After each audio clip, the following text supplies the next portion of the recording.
Ladies and gentlemen, welcome to the 33rd episode of Visioncon Spotlight, your in-depth look at the nerds you love. I'm your host, Zach Wilson. Being come here to see me today, you came to meet the man of the hour. He's a fantasy novelist extraordinaire and the Lord of the Goats himself. Ladies and gentlemen, please help me welcome the one, the only, Jesse Teller. Jesse, how are we doing today? Wow, that is quite an intro. Thank you. Thank you. Yeah. I like Lord of the Goats. That's really good. Lord of the Goats, that's all yours. I really want to ask though, man, Jesse, how you doing? I'm doing good. I'm doing good. We were talking last weekend, and you and your wife both let it slip that you oftentimes work 48 hours. Okay, yeah, that's a thing. See, okay, so I'm on a 48-hour schedule. I have a disorder called non-24-hour wake sleep disorder, and it means that I have a 48-hour schedule. So like I'll sleep for 14 hours and then I'll be up for 34 hours. And that's just regular for me. That's just the way that the rhythms of my body work. So it really works out really great for work because I can my wife goes to bed at like 1 o'clock and then or 1 o'clock or 2 o'clock, and then I can write 3,000 words, and then have the rest of the night free, and then she wakes up and she goes to work, and then I write another 3,000 words. So I can get 6,000 words written in one wake sleep period. So it really helps like move the book along quickly. Is that how you've always kind of been, or is that more of a recent, like within the last few years, a realization? Well, I've been like that for 16 years, but I've never known to live like that. And it wasn't until the pandemic that I was able to say, you know what, all this insomnia and all this oversleeping, I'm just going to go to bed when I'm tired and wake up when I'm rested. And then we found that there was a pattern to it. And we were like, well, and I started feeling better and well rested and all this kind of stuff. And so we looked it up and found out that it's an actual thing. So we've been living like that ever since. And that was March of 2020. So yeah, so today I got up at 5 o'clock and I'll be awake until about 1 o'clock in the morning. Jesus. Not tonight, but the night after that. Yeah. I mean, you make it work because not only are you a famous author, you're also a loving husband and a tremendous dad. So okay, yeah. You make it work. I'll give you that. I don't know how, but you make it work. Well, it'll be hard for cons, especially weekend-long cons. Ooh. So I was supposed to wake up when we did Geekmas. I was supposed to wake up at like 4 o'clock, 5 o'clock that afternoon. Mm-hmm. So I had to go to bed like. I had to go to bed like 6 hours early, and then 7 hours early. And I had a sleep medication, like a sleep aid that I took to do that. And then I got up. So I was way off of my regular sleep schedule when I came to Geekmas, but we have pretty good control over it. You know, we have a sleep aid that we can take when I absolutely have to get to sleep early, and but for weekends, it's going to be really hard because depending on how it goes, there will be a day when I have to go like straight from the con home, decompress for an hour and go straight to bed and then get up early the next day. So it'll be a challenge for cons, but man, once I get started on cons, man, it is so worth it. I don't care what I have to do to get there. It's so worth it. Well, ladies and gentlemen, like I said, this is Visioncon Spotlight, your in-depth look at the nerds you love. If you like Visioncon Spotlight, make sure to follow us here at Visioncon at Facebook, Instagram, and Twitter, and make sure to subscribe to our YouTube channel. But Jesse, let's jump right in with kind of just the main thing about what I want to talk about, which is obviously your writing. Now, you are an accomplished and very successful fantasy novelist. And we want to talk all about your long bodies of work and a lot of fun things as well. But let's first get with where it all began. Was being a famous author always the idea, always the plan, or did something happen later on in life that kind of brought us to where we are today? Okay, so I wrote my first short story in 5th grade, and I knew that I had the talent to write. And from that point, it was like the dream, but it was like the dream that was never going to happen. So in 8th grade, I started playing Dungeons and Dragons really seriously. And I had played since I was like 7, but in 8th grade, I started playing really seriously. And I didn't have a lot of money. My family was pretty poor. So I couldn't buy modules so that I could run those games. So I had to just come up with stories and plots and all that kind of stuff. And I did that, just making it up on the fly. And okay, you're here, and okay, this city is here, and okay, this world is here, and this bar is called this, and this is our enemies, and all that kind of stuff. I had to make it up as I went along. And I did that until I was about like 28. Wow. And then I decided to start writing I accidentally started writing a novel. It was supposed to be a short story, and I got 36 pages into this short story and found out that it wasn't a short story. It was the beginning of a novel. And that novel is called Chased. And you can find that on my Amazon page. But okay, so I started writing that book, and my brain had been trained to just come up with story as it needed it. So I found that anytime I sat down to write, I could come up with a story. It was years later when I found my pattern of 3,000 words a day. And then, I started doing that from 2010, and I didn't like my work, and I didn't think it was that it was suitable for the reader. Mm-hmm. So I decided to just write and get better and teach myself how to do it. And so I wrote 3,000 words a day until 2016. So that was, wow. That was 6 years. And by then I had written 18 books. 18? And 18, yeah. And I had been able to lock them all together. And we'll talk about that later, but I had been able to lock them all together and keep them apart at the same time.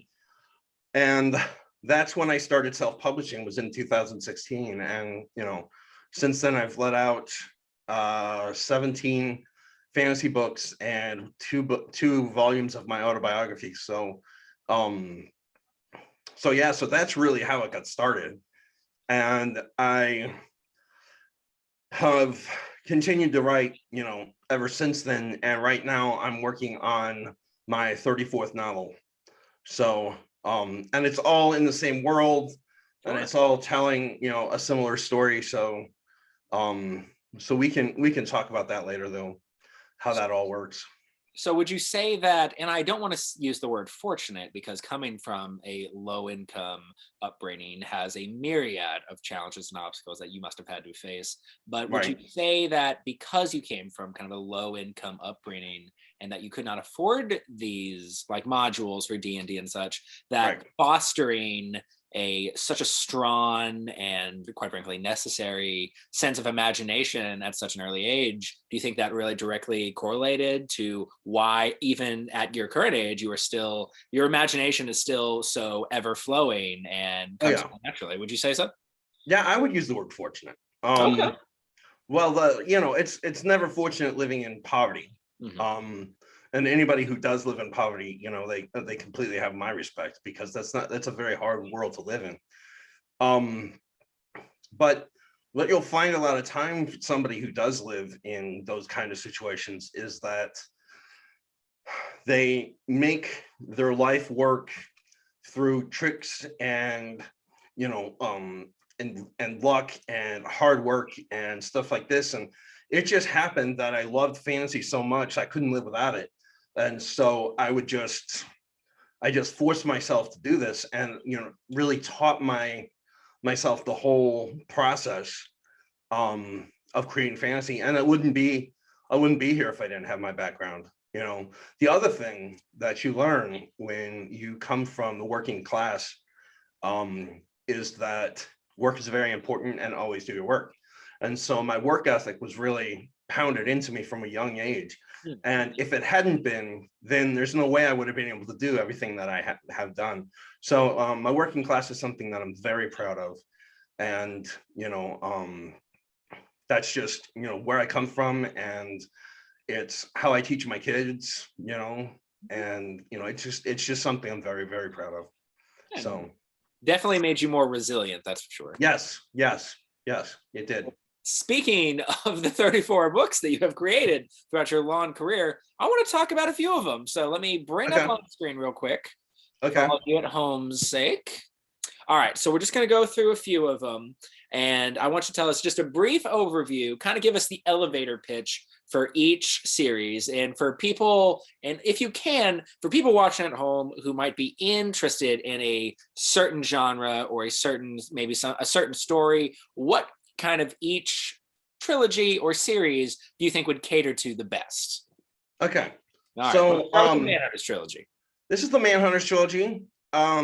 It's basically the way that I pitch it at my booth is that this is kind of the Magnificent Seven of fantasy. There's been a prison break, and the worst criminals in the world have escaped, and this extremely powerful, resilient, and intelligent wizard grabs together the best friends that he has, and those people hunt down the people that have escaped. And this is the story of those people, of those criminals being hunted down. So that's the MANHUNTERS trilogy. And just anybody who likes groups of people working together would really enjoy this. Every one of the people in the MANHUNTERS group is extremely different. And it was in Hemlock, actually, where the main guy goes to the main wizard. His name is Rafe Iverfist. He goes to talk to this group of women who are poisoners, and they only work with women, and they have an anti-male kind of idea, and they're like, "Why should we help you?" And he says, "My group is, of the 8 people that are in my group, 5 of them are women. The way that I respect women and all that kind of stuff." So Hemlock deals a lot with feminine issues, and I like to keep strong women through all of my books. Right. In Crown, there's a character, his name is Cosmo, and he's lost his mind, and he's crazy. But he's also one of the MANHUNTERS because of talents that he has through his insanity. Because mental health is also extremely important to me. So I try to put that kind of representation in my work all the way through my work, So that's the MANHUNTERS trilogy in essence. That's really cool. Before we continue, though, when you mentioned the name of the wizard in Hemlock, it kind of got me thinking. I've always kind of wondered, and I'm curious on your insight on this, especially for fantasy novels and pieces of fantasy work. Some of the names can get crazy. They're kind of usually on the spectrum between kind of normal, like you add an extra I to Davis, or up to the opposite end of the spectrum where you have 5 to 10 consonants and then 1 vowel in the name. Okay. Yeah. So I'm kind of curious as to how do you come up with, kind of realistic, I hesitate to use the word realistic in a fantasy setting, but a realistic name for fantasy novel characters. Oh, I'm all over the board. I have no rules. There's a main character that I work with through my work. His name is Peter. Okay. And it's spelled how Peter is spelled. And then there's another main character that runs through my work whose name is Sakobar. So I also have an Aaron, Arwen, and a Colaster Vagan. So I give myself as much permission to put as much of everything that I want in my work, and I don't want to pull back on anything, I had a friend once who said that, because I was always talking about Peter and Aaron, he said that, fantasy books should have fantasy names, and fantasy, all this kind of stuff, and sci-fi should have sci-fi names and all this kind of stuff. And I was like, okay, well then explain Luke Skywalker. That's good point. And so you got him. You mix things together, you come from all different angles. and it makes it, I don't know, sometimes I've heard that it pulls people out when they hear a common name, but most of the time, nobody really notices or really puts much thought into it at all. So that's what happens to me. I don't like try to come up with a wild name or a common name or anything like that. The name just usually comes to me as I'm typing. So I don't really have trouble with names, and I don't try to keep myself one way or the other, you know. So that's how I work with names. And I mean, you nailed it. Like, if anyone ever questions any author of their namings, you know, if it doesn't fit with the genre that they're writing in, I mean, bam, Luke Skywalker, from one of the most successful properties ever created. You know, Yeah, his name's Luke. Yeah. And Qui-Gon Jinn. Yeah, so I can do anything I want. Yeah. All right, moving on. Tell us a little bit about the Madness Wars. Okay, the Madness Wars is 4 different books. Whoa. Oh yeah, the Madness Wars is 4 different books. And they all average around 800 pages. And the Madness Wars is about this character named Rexter, who comes from a very militant and aggressive country that wants to conquer everything. And he is from birth told that he's going to conquer this one particular nation. And so he studies it all of his life. And he learns every road and every castle and every noble lord and everything about everything. And he's gathered his army. The people of his nation call him the Madness. And he decides to invade his nation. And he's more than ready. He's got plenty of people. He's more than ready. He's got a plan for every battle. But when he gets there, there is a power that he never could have predicted that just happened to be there.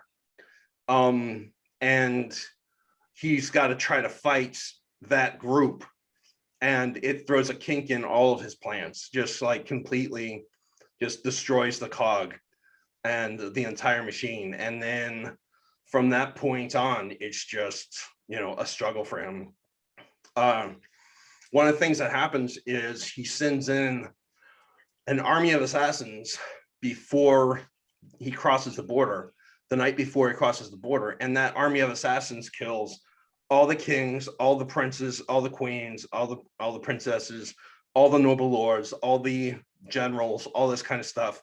And the entire nation, throws the entire nation into chaos, and then he crosses.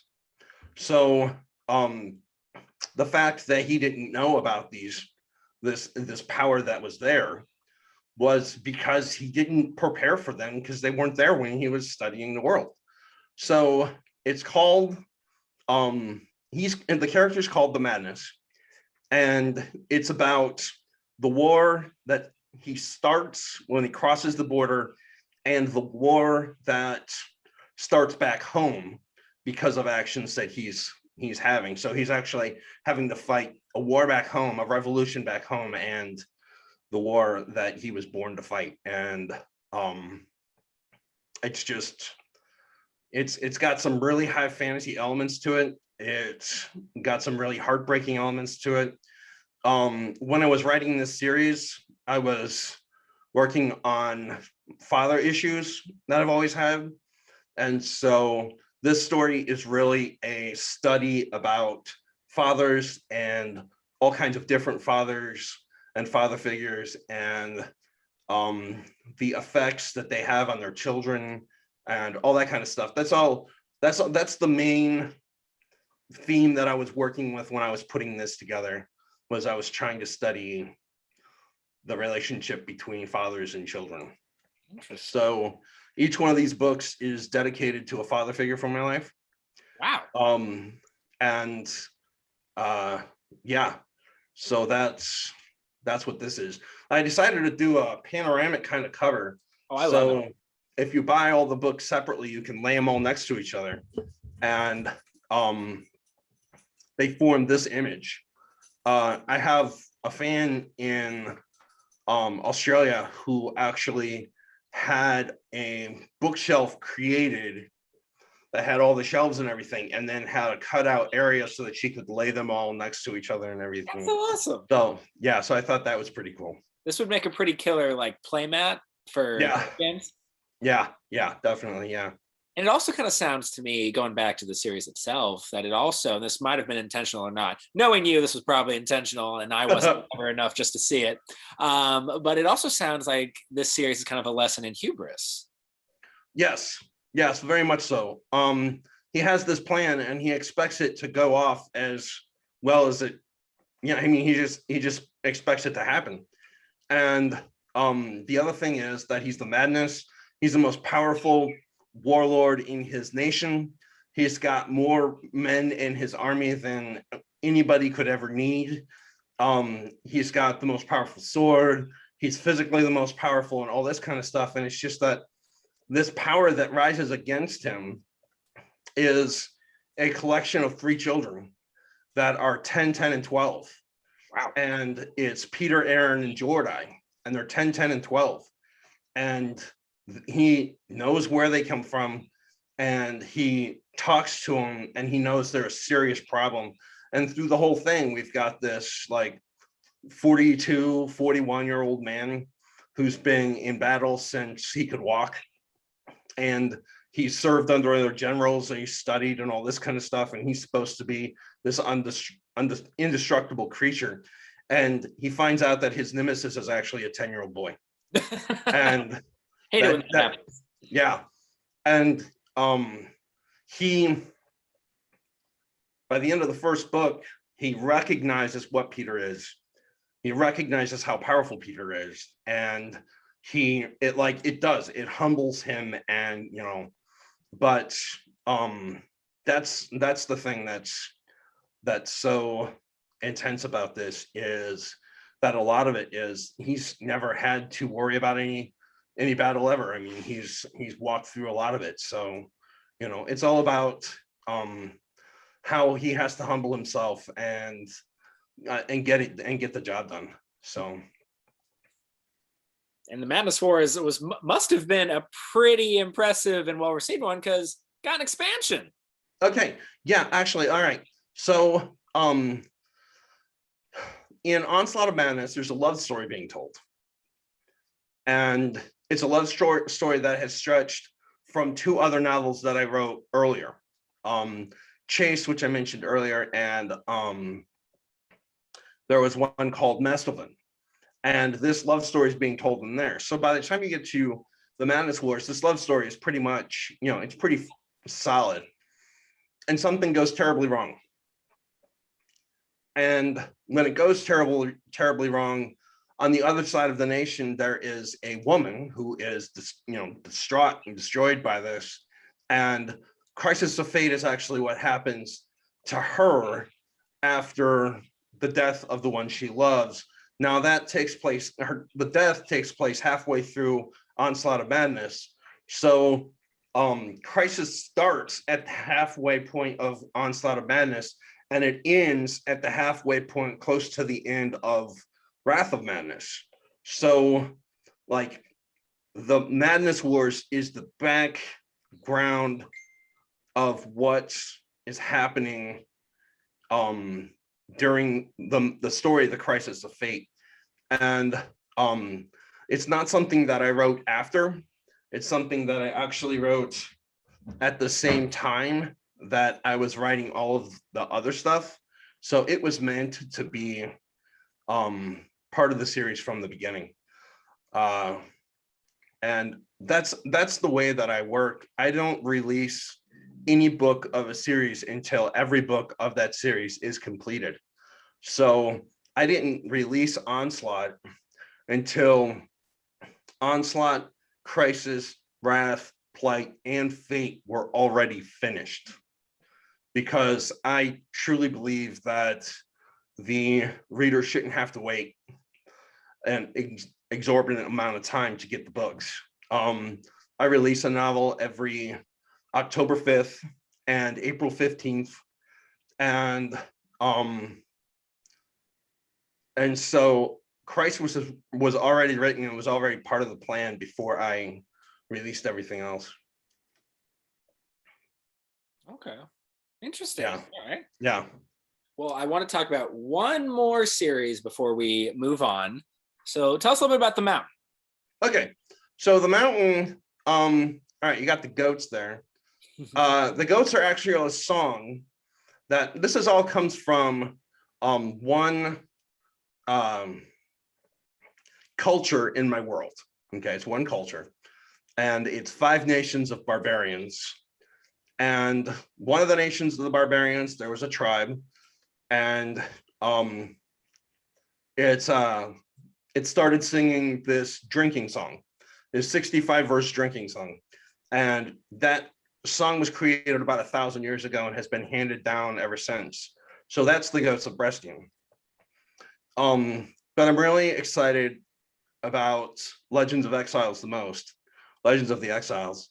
It's about 4 women that live in a barbarian society. So like there's a lot of the powerful men basically telling them what to do, and laws that go in the men's favor all the time. And so this book is about how these 4 women find the lifestyle that they want to live and live that lifestyle in that society. It's actually 4 novellas, but all of them are so intertwined and intermeshed that characters are passing back and through the storylines so much that it's extremely like you could read one novella and be done and get that story, or you could read all 4 of them and see how they blend together to tell one story. So that's Legends of the Exiles. Legends of Eastgate is actually a piece that goes alongside Legends of Exiles. And Legends of Eastgate is more about that barbarian culture.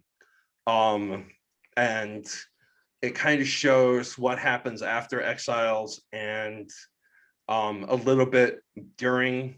And it's just these 3 books go really well together. Goats of BREASTION is meant to be sung and experienced. The music is on my website if anybody wants to actually throw the party. The music is on my website, and then these other 2 books, they're meant to be read together. But like I said, you can read any of my work by itself and get a full story. So yeah, that's the Mountain series. Ladies and gentlemen, I want to talk about the thing I've been most anticipating talking about this entire interview. So, ladies and gentlemen, let me spin you a yarn and go back about a month, or I would say it's been about a month or so today. Yeah. I was invited to how it was explained to me, a barbarian singing goat drinking party, complete with goat cheese, goat chili, spirits and drinks, and of course, a 60+ verse song about goats. Now, I will tell you, when I first heard about this, and let's keep in mind, ladies and gentlemen, I have a knack for getting into weird situations, and I like doing weird stuff. But this one took the cake. So for a while, and I think you remember, Jesse, I was kind of stringing you along, being like, I might go, might not.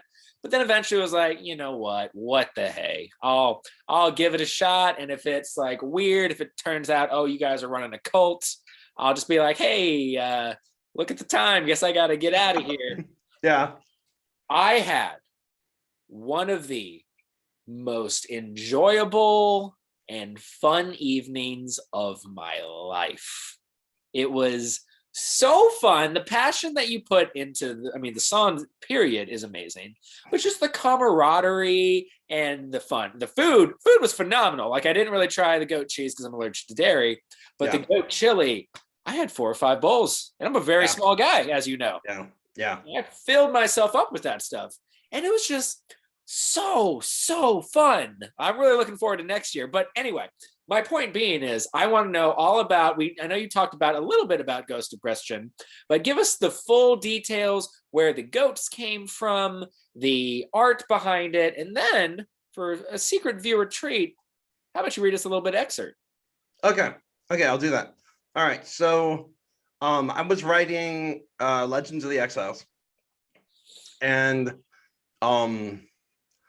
there's a scene that takes place in a barbarian drinking hall. And as the scene is progressing, in the background, the men are singing this song called The Goats of BREASTION. And my wife, when she read it, she was like, "What's this?" And I said, "It's nothing. It's nothing. It's no big deal. It's just something in the background." And she said, "Okay." So, like I said, I work way ahead of time. I work way ahead of my schedules. So there's actually a 7-book epic series on just the cultures of the mountain. And I was writing the last of those books. They haven't been released yet. They won't be released for years. But I was writing the last of those books, and there was a wedding, and the Goats of BREASTION song came up again. And this time we found out that it was 65 verses long. And my wife was like, "You should write that. You have to write that." And I was like, "I don't write poetry. I don't write music. I'm not writing. I don't even know what it's about. I'm not writing it." And she's like, "But you should do it." And I was like, "No, no, no, no, no." And she was like, "Yeah, you should do it." And I was like, "I'm not doing it, okay? It's not going to happen." So we were sitting back looking at the 7 books after I finished them, the 7 epics. They average about 800 pages each, and there's 7 of them. So there's side stories that we didn't get the whole full tale about. So I asked her, "Is there any short stories that you want to hear about this series?" She lists off a couple, and then later I told her to send me a email that had the list that we were talking about. And when she sent me the email, she snuck in Goats of BREASTION. Well, I was about to go to a writers group, and I had like 10 minutes to get to the writers group, and I had no idea what this was about. But I thought, if I try writing it and it doesn't work, then I can just erase it and tell my wife I'm not going to do it, and that will be fine. But I sat down and I wrote, and it took me 2.5 minutes to write the chorus. And when I wrote the chorus, I understood what the song was actually about, and that's when I got really excited. So what happened is, BREASTION is the chief of the Flurry Fist tribe, and he loves goats. And during the song, in all 5 bridges, you understand why he loves goats so much, and how they just followed him all the way through his life. But the guy loves goats, and he tells everybody in his tribe, "Don't mess with my goats." And well, goats are really hard animals to live with, and they each have a strange personality and all this kind of stuff. So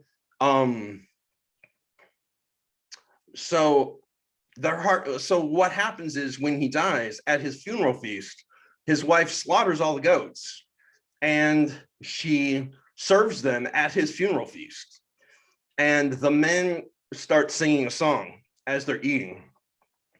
And they start singing a song about the goats and their personalities, and what they look like, and how they were cooked.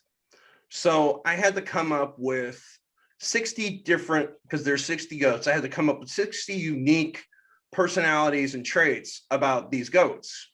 And then I had to come up with 60 unique recipes for these goats and all this kind of stuff. Well, while I was doing that, my son, this was in 2018, my son drew this picture here, and he said, "Dad, this is Mason." And Mason in the song is a goat, and she stacks rocks, and you can see that stack of rocks right next to her. And he says, "Dad, this is Mason, and this is the moment when she finds out she's about to be eaten, because her eyes are so big." So we decided we were just going to use that as the art for both the party and the book itself. So that's where that came from. We made little buttons, little pins for everybody that came that year.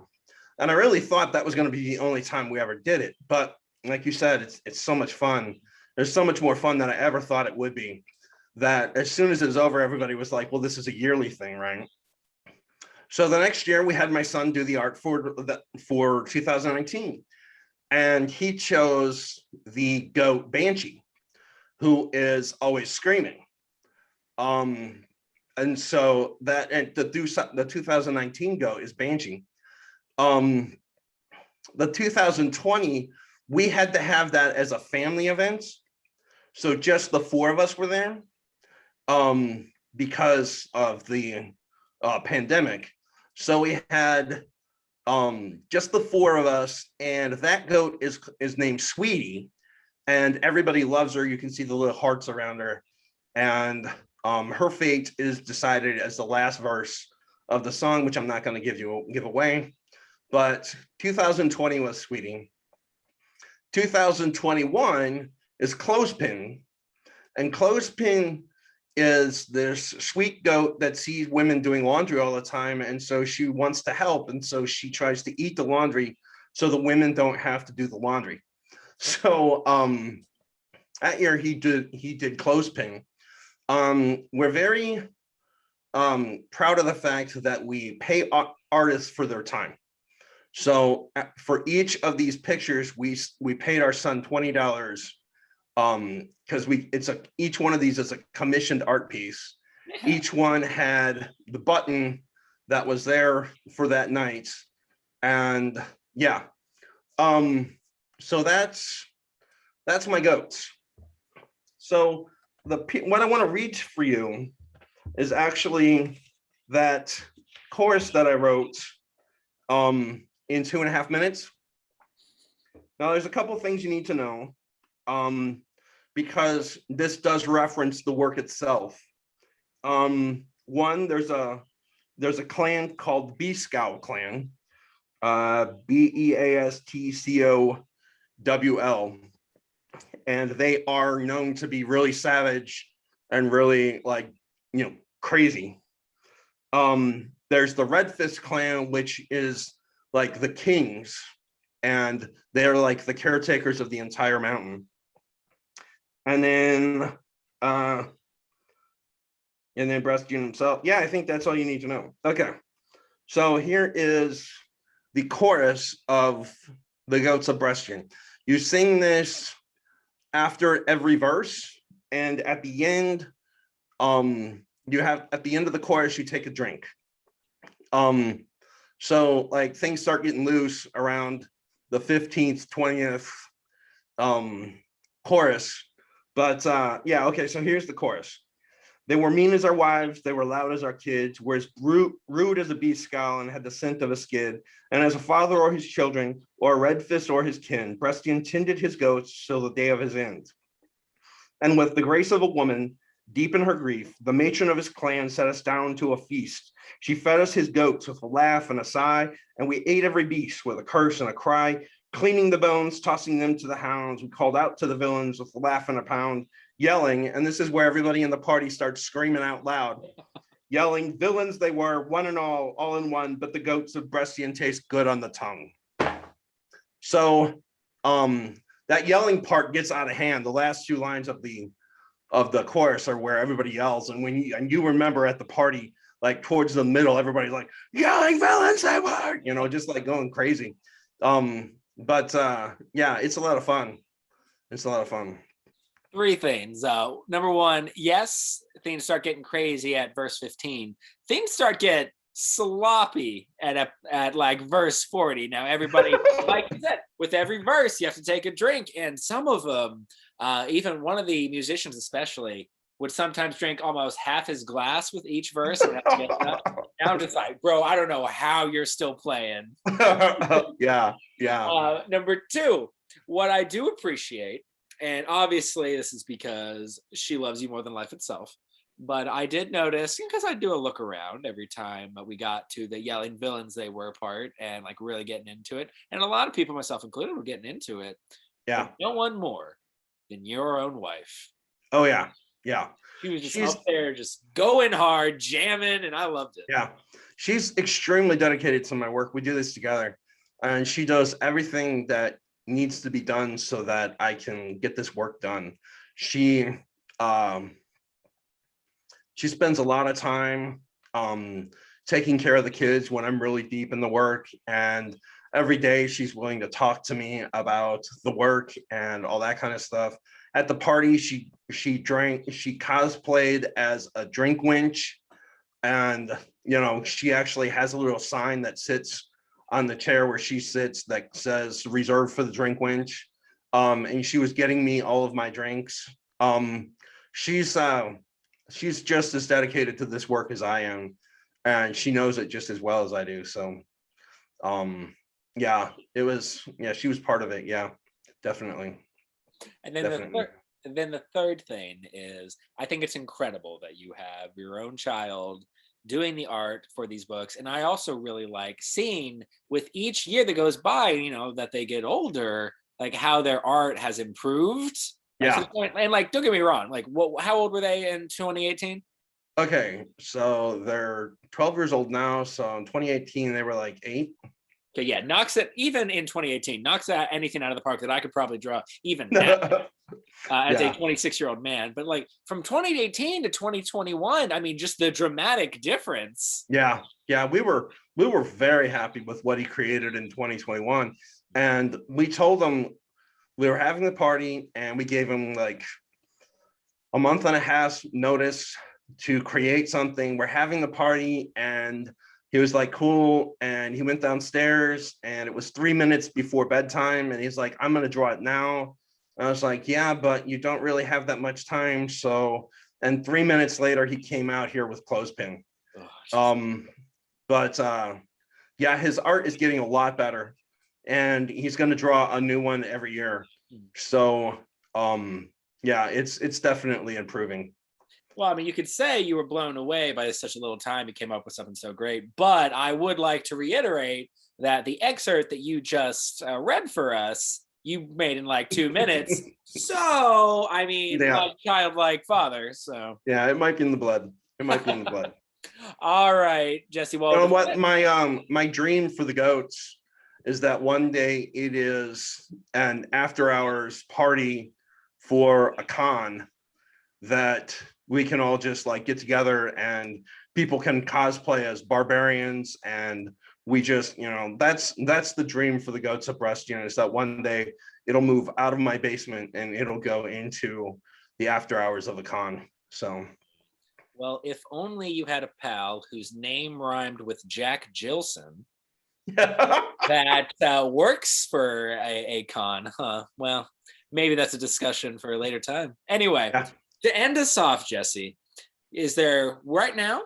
We've had a lot of fun today, but I want to yeah. get to the business side of things because, ladies Okay, and gentlemen, we're in the plug zone.